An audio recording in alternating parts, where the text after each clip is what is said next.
In No Way Out, a 1987 thriller about a Washington conspiracy and cover-up, actor Kevin Costner jumps on an underground train to evade his pursuers and emerges in the atrium of the historic old post office building, making his way past a food court and shops and up a staircase with brass rails. 20 years later, the same space contains the Benjamin as in Franklin Bar and Lounge at the Trump International Hotel at 1100 Pennsylvania Avenue. The bar, set against 9 shelves of wine and spirits, crystal decanters and a giant champagne bottle, along with 4 TV screens showing Fox News and Sport, has become the Grand Central Station of Donald Trump's Washington.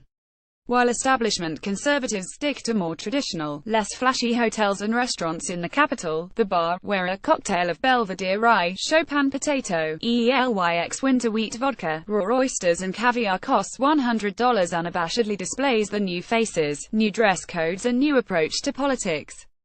Bling, suntans in Florida and New York are in. One afternoon last week, Harlan Hill, a Trump advisor, public relations consultant and Fox News pundit, had come to the bar for a meeting. Eschewing a traditional suit and tie for a preppy blue jacket, checked shirt and sunglasses, Hill remarked, "I just saw former White House Press Secretary Sean Spicer over at the Hay Adams Hotel. He said the president is treating him well." Also at the bar were a couple of middle-aged tourists posing for photos, a well-tanned white man with dark glasses, beard, slicked back hair and a distinctly 1970s style, and a black woman in a white lace dress. Then there was Wayne Rich, a retired Marine Reserve colonel and former Justice Department and State Department official, now a member of Trump's Leadership Council in West Virginia. Donald Trump and his family inside the Trump International Hotel on opening day. Photograph Evan Vuciap. "The hotel is fantastic," he said. "I was in Washington from 1988 to 1993 with the Justice Department and it was run down. The city government was considering tearing it down." Donald Trump said, "Not on my watch. He'll turn it into something special. He's done a good job on the hotel and is doing a good job as president." Rich, 75, added, "If you could get a list of his 6-month achievements, which you never read about in the American press, I'd be very impressed." The former federal prosecutor said he had known Attorney General Jeff Sessions for 30 years. "There's not a more competent, professional individual with integrity than Jeff Sessions. If I had a brother, I'd want his name to be Jeff Sessions." I'm surprised by Trump's recent attacks on him.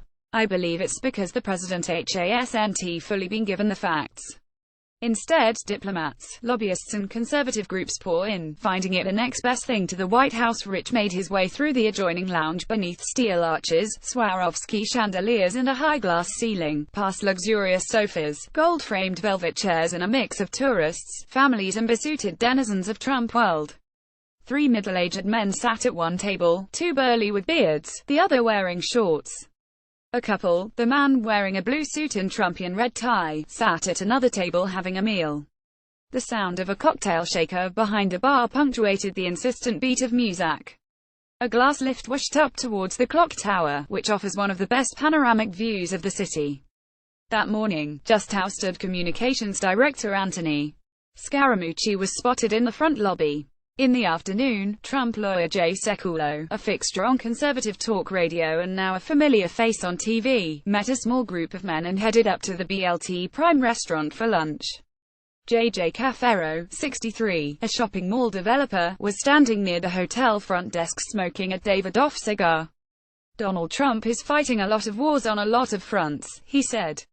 "It's a shame the good things he's doing are not front-page news. I come from Youngstown, Ohio, where they love him and are still behind him. What he's done with jobs is phenomenal." Protesters outside the Trump International Hotel. The president gained just 4% of the vote in the district. Photograph Shinwa Barcraft Images. Caffero, who identifies himself as a Democrat, added, "It's difficult to call the president a conservative or liberal. His policies are intended to be pro-American. Sometimes it falls to the left, sometimes to the right, sometimes in the middle, but he's doing what a lot of the American people want to see done."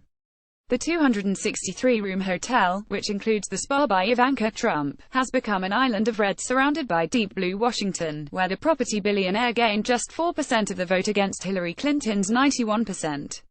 Fans in red Make America Great Again baseball caps turn up like star spotters at a Hollywood party, hoping to glimpse celebrities from the Trump universe. Kellyanne Conway, Rudolph Giuliani, Corey Lewandowski, Omarosa Manigault, Stephen Mnuchin, who reportedly stayed there for 6 months at his own expense. If they time it right on a Saturday night, they might see Trump himself at dinner. But mainstream Republicans, the likes of Jeb Bush, John McCain and Mitt Romney, are far less likely to darken its door. Instead, diplomats, lobbyists and conservative groups pour in, finding it the next best thing to the White House, raising myriad conflict of interest concerns since the Trump family profits.